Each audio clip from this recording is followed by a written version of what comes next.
The strange thing about coming home after 10 years away is that sometimes the only person who doesn't recognize your house anymore is the person standing inside it. I knew something was wrong the moment I saw the patrol car parked across the circular driveway of my mansion. Red and blue lights bounced across the tall white columns my grandfather had built back in 1974, the same columns I used to hide behind during childhood games of flashlight tag. The gravel under my tires crunched exactly the same way it always had. That familiar sharp sound echoing through the quiet Texas evening air, but everything else felt different. A woman stood on the front porch like she owned the place, arms crossed, phone pressed to her ear. Blonde hair, perfectly styled. Expensive athleisure outfit.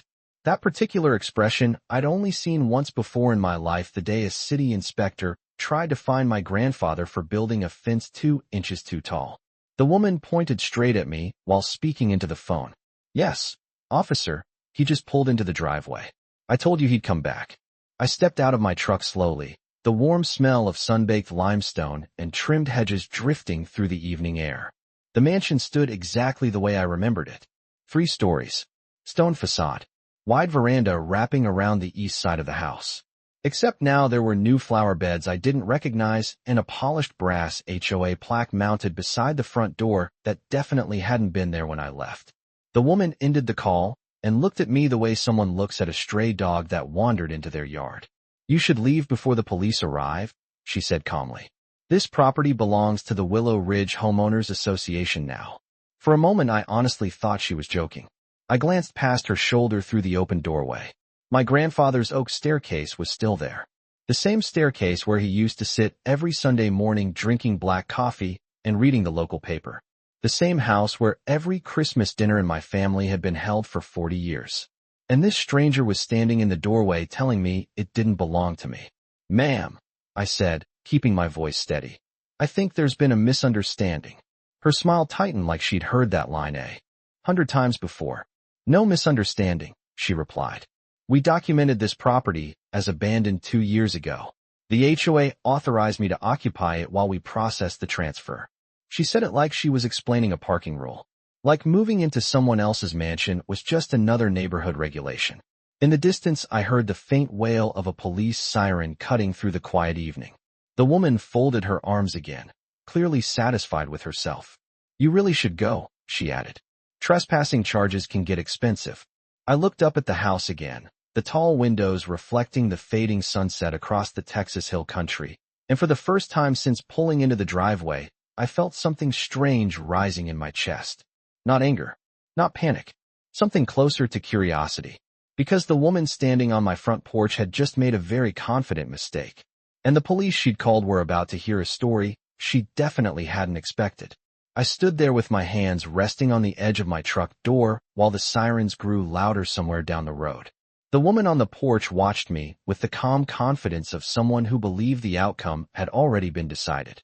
The evening air carried the faint scent of freshly cut grass from the neighboring properties, and for a brief moment the entire situation felt strangely ordinary, like some misunderstanding that would clear itself up in a few minutes. I took a slow look around the property again, letting my eyes move across the wide front lawn that stretched almost 200 feet from the road to the house. The oak tree near the driveway was still there, its branches stretching over the gravel like it had done my entire life. I used to climb that tree when I was 10 years old, scraping my knees on the rough bark while my grandfather shouted from the porch that I would break my neck before I turned 12. That tree had not moved an inch in 40 years. Neither had the house behind the woman standing on the porch pretending it belonged to her. The police cruiser rolled through the front gate a moment later, tires crunching slowly across the gravel circle in front of the fountain. 2 officers stepped out, both of them wearing the patient expressions of men who had responded to more neighborhood disputes than they could count. The taller one adjusted his radio while scanning the property. The other officer glanced from me to the woman on the porch. "Evening, folks," the taller officer said calmly. "We got a call about a trespassing situation." The woman immediately stepped forward, relief spreading across her face like the cavalry had just arrived. "Yes, officer. Thank you for coming so quickly," she said, pointing directly at me again. "This man drove onto private property and refused to leave when I asked him." The officer looked at me next, not hostile, just curious. "Sir, Mind telling us what is going on tonight? I could feel the warm Texas breeze moving through the front yard while the last orange light of sunset reflected off the mansion windows behind the woman. I nodded politely. My name is Daniel Whitaker, I said. I just arrived home about 5 minutes ago. The woman let out a sharp laugh that sounded rehearsed. You see, this is exactly what I was talking about, she told the officers. People keep trying to claim this property. The homeowners association has already documented it as abandoned. The officer raised one eyebrow slightly. And you are? Linda Carmichael, she replied immediately, president of the Willow Ridge Homeowners Association. The board authorized me to occupy the property while we handled the legal transfer.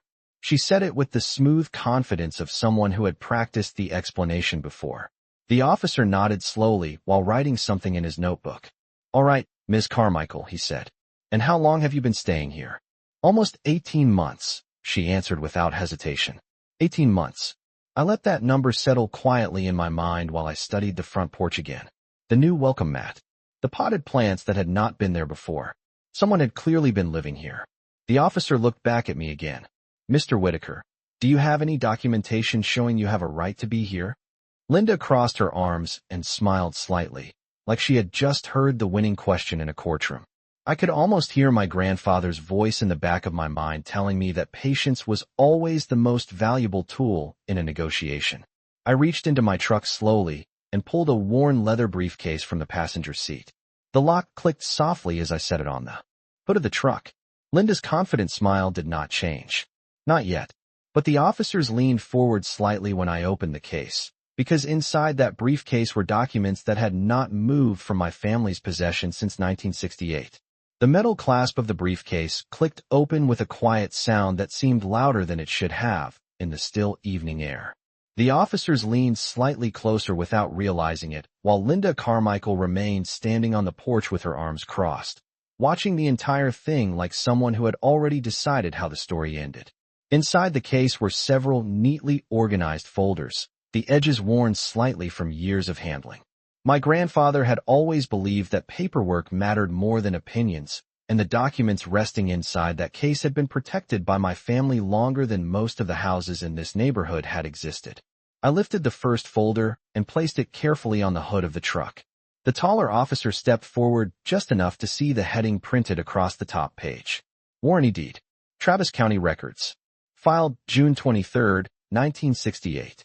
The officer looked at the page, then back at the house behind Linda, then back down again. This is the property deed? He asked. Yes, sir, I answered calmly. Original transfer when my grandfather purchased the land. 32 acres at the time. The house was completed 6 years later. The officer studied the document while the second officer moved a little closer to see it as well. The evening light reflected softly across the paper as a gentle breeze moved through the front yard. I could hear the quiet rustle of leaves from the oak tree near the driveway.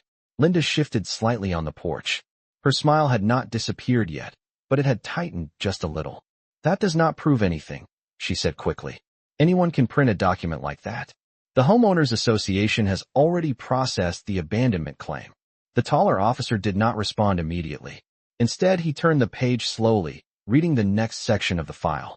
Attached behind the original deed was a certified property tax record from the county office. The payment history stretched across decades. My grandfather's name first, then my father's, and finally mine. The officer traced the column of dates with his finger before glancing up. Again, property taxes appear current, he said quietly. Linda's voice grew sharper. That property was abandoned. The HOA filed the necessary notice almost 2 years ago. I opened the second folder and slid another document across the hood of the truck. The officer looked down again. This one carried the embossed seal of the county clerk's office. Notice of Ownership Trust. The trust had been established by my grandfather in 1992 after my father nearly lost the house during a complicated zoning dispute. The legal language was dense, but the key line sat clearly in the middle of the page. Property ownership remains under family trust protection regardless of temporary vacancy. The officer read the sentence twice before lifting his eyes again.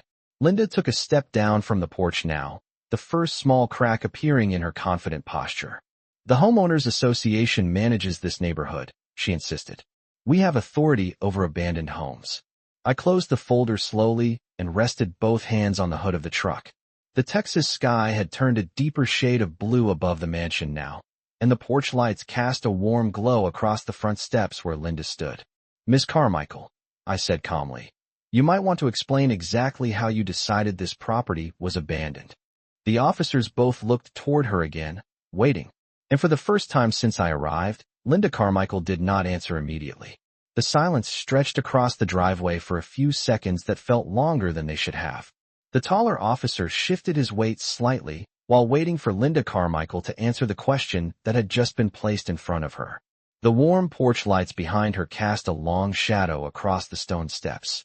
And for the first time since I pulled into the driveway, the confident smile on her face looked less certain. She cleared her throat and lifted her chin a little higher, the way someone does when they are trying to recover control of a conversation. "The property was clearly abandoned," she said finally. "No one had lived here for years. The yard maintenance stopped. The house lights were off. The Homeowners Association board reviewed the situation and determined it was our responsibility to secure the property." The shorter officer glanced toward the lawn, which was still trimmed neatly enough to satisfy most suburban standards. "You said you have been living here for 18 months?" he asked. Linda nodded quickly. "Yes. I moved in after the board authorized temporary occupancy. We needed to prevent vandalism and maintain the neighborhood's property values." The officer wrote something in his notebook before looking back at me again. "Mr. Whitaker, how long have you been away from the property?" I folded my arms comfortably against the hood of the truck while the evening breeze drifted through the oak branches above us. "About 3 years," I said. "I was working in Washington for most of that time." The officer nodded slowly, clearly trying to piece the timeline together. Linda immediately stepped forward again, eager to fill the silence. "Exactly," she said. 3 years with no resident. That qualifies as abandonment under neighborhood guidelines." The taller officer looked up from his notebook and raised one eyebrow. "Neighborhood guidelines are not the same as property law, ma'am." Linda blinked once, then quickly recovered. "Well, the board followed the procedure we have always used," she insisted. "We posted notices. We documented the vacancy. After 6 months without response, the HOA assumed stewardship of the home." The word stewardship hung in the air for a moment like a fragile decoration that might fall if someone touched it. I reached back into the briefcase again and removed another thin folder. The paper inside carried the pale blue letterhead of a law office in Washington, District of Columbia. I slid the page across the hood toward the officers. "This is a certified power of property management document," I said calmly. "Filed 2 years ago while I was overseas handling a federal contract case. It authorizes a local maintenance service to manage the exterior of the property while I am away."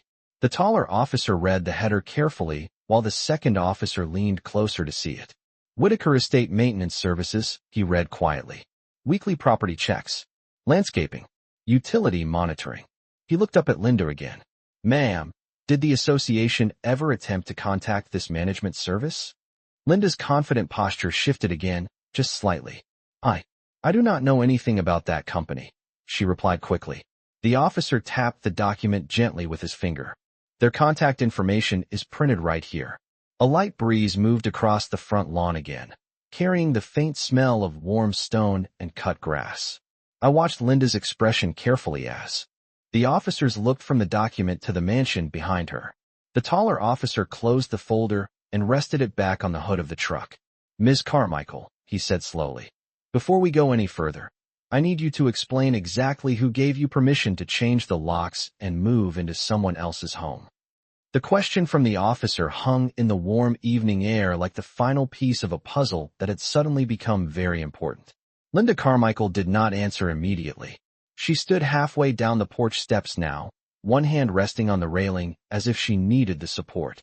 The confidence that had filled her voice earlier was beginning to thin out around the edges. The porch light reflected softly across the polished brass HOA plaque beside the door, and I noticed for the first time that the plaque looked brand new. The officer waited patiently. He did not raise his voice. He simply repeated the question in the calm tone of someone who had asked it many times before in many different situations. "Ma'am, who exactly authorized you to change the locks and occupy this residence?" Linda exhaled slowly and glanced back toward the front door of the mansion, as if the house itself might provide an answer. The board discussed it during a community meeting, she said finally. Several residents were concerned about the condition of the property. It was attracting attention. The Neighborhood Standards Committee recommended that someone take responsibility for maintaining it. The shorter officer tilted his head slightly. Maintenance usually does not involve moving in. Linda forced a small smile. It was a temporary arrangement. Someone had to oversee the place. The officer nodded slowly, but the expression on his face suggested he was no longer entirely convinced by the explanation. I remained leaning against the hood of my truck, watching the scene unfold with the same patience my grandfather had always shown during long negotiations over land permits and zoning disputes. The key detail was never the first thing someone said. It was always the second or third explanation that revealed the truth. The taller officer turned the page in his notebook again. You mentioned notices were posted, he said. Where were those notices filed? Linda hesitated again. On the community bulletin board, she replied. The officer looked up. I meant legally filed. The pause that followed lasted just long enough for the breeze to shift across the driveway. The oak tree rustled quietly above us. Somewhere in the distance a dog barked once and then fell silent again. Linda adjusted the sleeve of her jacket. The association handled the paperwork internally, she said. The officer looked back down at the documents resting on the hood of my truck. The deed, the tax record, the trust file, the maintenance contract. He tapped the edge of the stack lightly with his finger.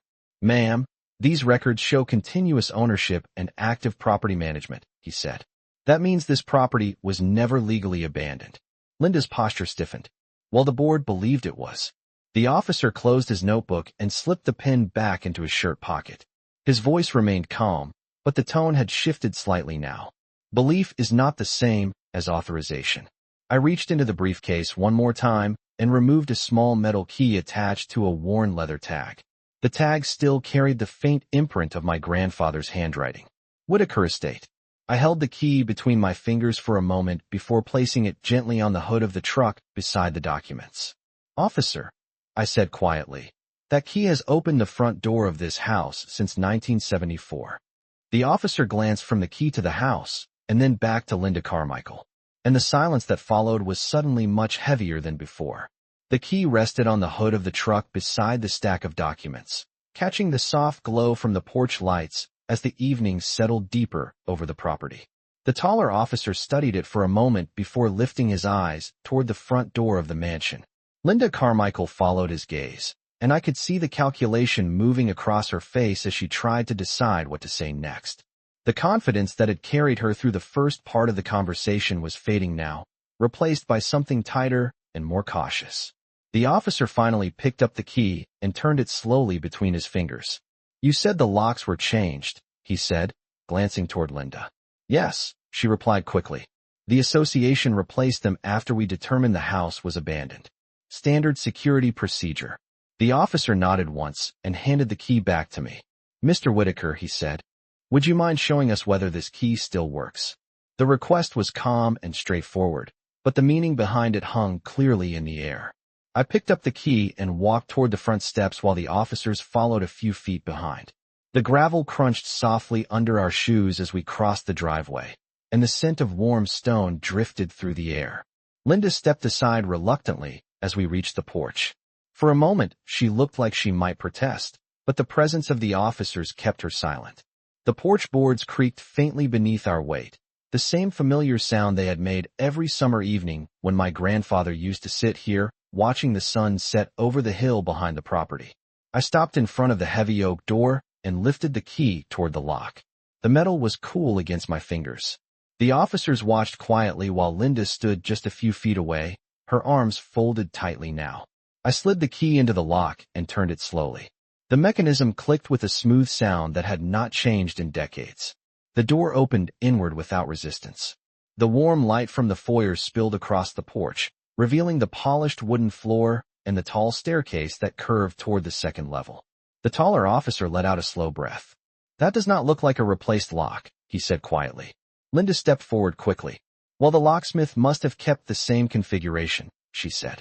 Some locks can be rekeyed without replacing the entire assembly. The officer stepped inside the doorway and looked at the interior of the house for a moment before turning back toward her. Ma'am, that explanation would require the locksmith to have access to the original master key pattern.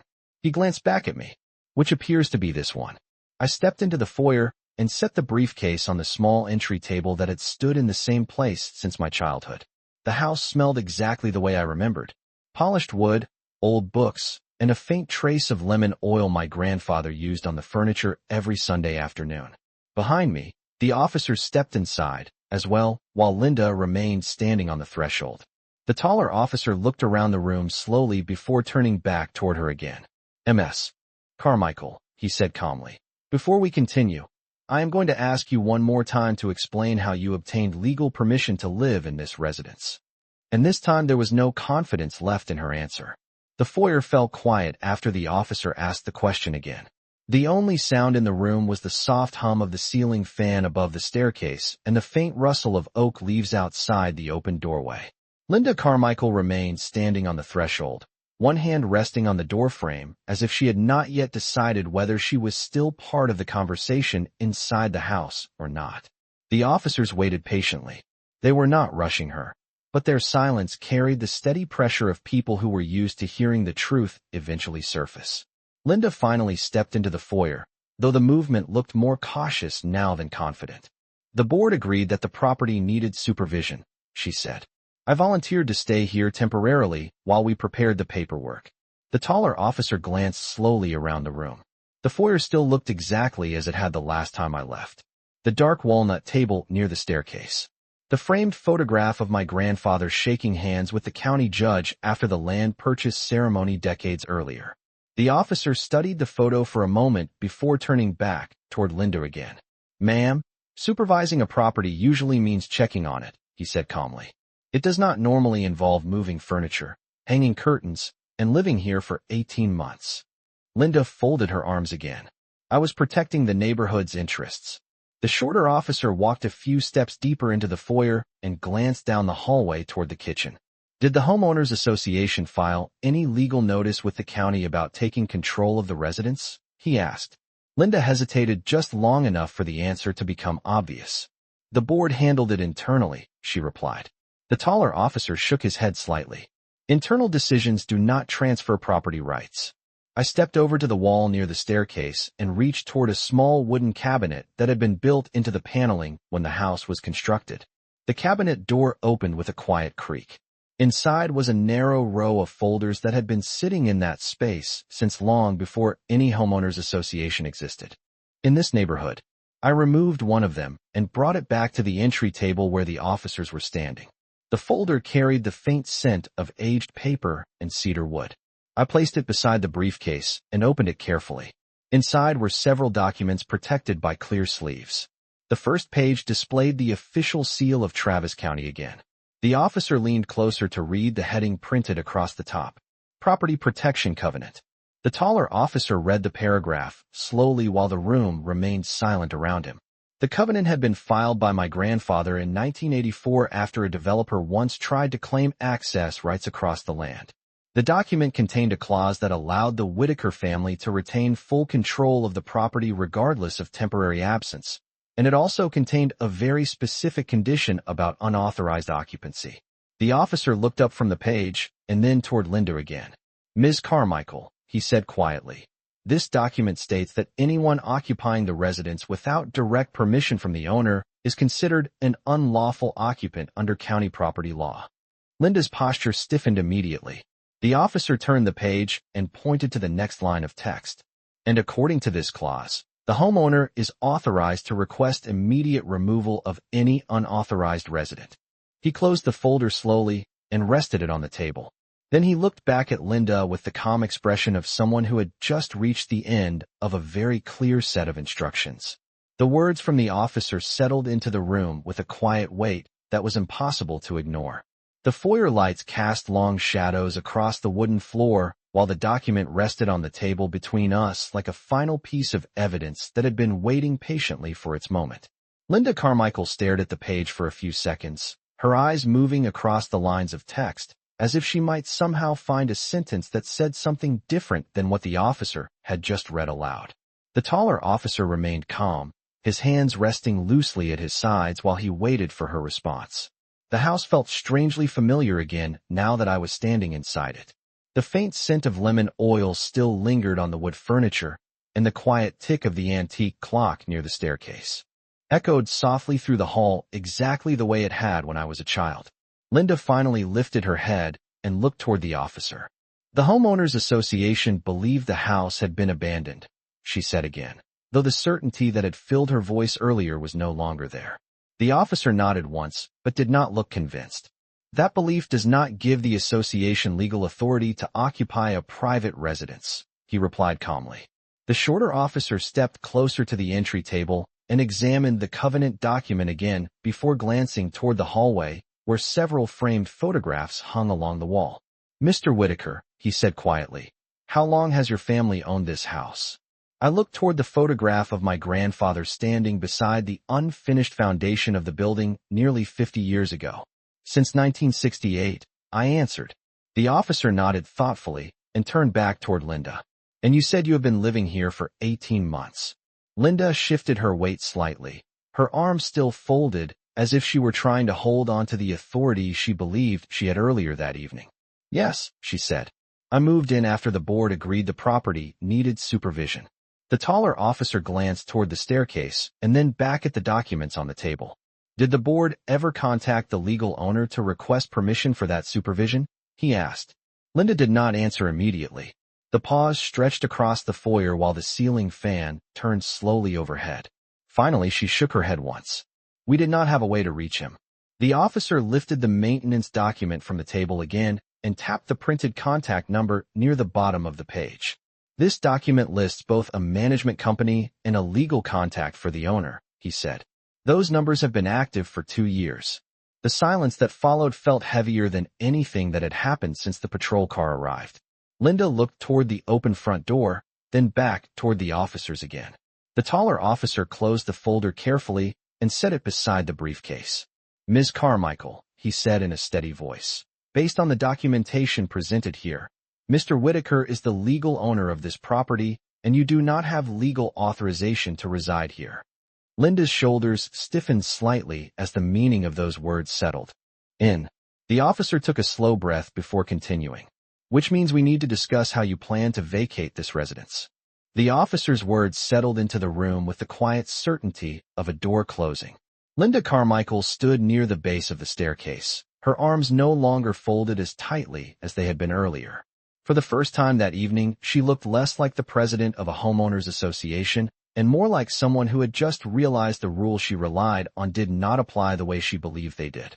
The taller officer kept his tone calm and steady. Ms. Carmichael, you have stated that you moved into this residence under the assumption that it had been abandoned. However, the documentation we have reviewed shows that the property has remained under continuous ownership and active management. That means you are currently residing here without authorization from the legal owner. The room remained quiet except for the slow ticking of the clock on the wall. Linda glanced toward the hallway as if searching for something that might support her argument, but every part of the house seemed to confirm the opposite. The photographs along the wall showed my family standing on this same property across several decades. My grandfather shaking hands with a county official. My father standing beside the oak tree the day the driveway was finished. And one photograph near the staircase showed me as a teenager standing on this very porch holding the same brass key that now rested in my pocket. Linda cleared her throat. I believe the board had authority to protect neighborhood property values, she said quietly. The shorter officer nodded slightly. Protecting property values does not include occupying a private residence, he replied. The taller officer glanced toward me for a moment and then back to Linda again. Mr. Whitaker has presented valid documentation proving ownership of this property. That means he has the right to determine who lives here. Linda's shoulders lowered slightly as the meaning of that statement settled in.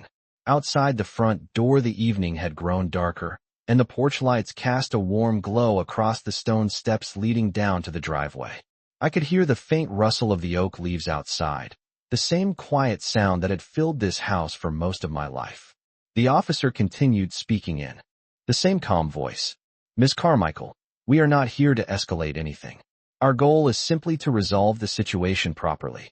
Mr. Whitaker is requesting that the residence be returned to him. That means you will need to gather your belongings and make arrangements to leave the property. Linda looked at the floor for a moment, then slowly nodded. The argument she had carried for the past hour had nowhere left to go. The officers waited while she walked quietly down the hallway toward the guest room where she had apparently been staying. I remained standing near the entry table beside the documents and the old leather briefcase. A few minutes later, she returned carrying a small suitcase and a folded coat. The taller officer walked with her toward the front door, while the shorter officer remained near the foyer, making a brief note in his notebook about the resolution. Linda paused on the porch before stepping down toward the driveway, glancing back at the house one last time. The officer thanked her for cooperating and then closed the door gently behind her. The foyer fell silent again. I stood there for a moment listening to the familiar quiet of the house returning to its normal rhythm. Then I picked up the briefcase, placed the covenant document back inside the cabinet near the staircase, and turned off the porch light. Some people believe power comes from speaking the loudest in the room. My grandfather always said real authority is much quieter than that. It waits patiently in the paperwork, and when the moment comes, it simply opens the door.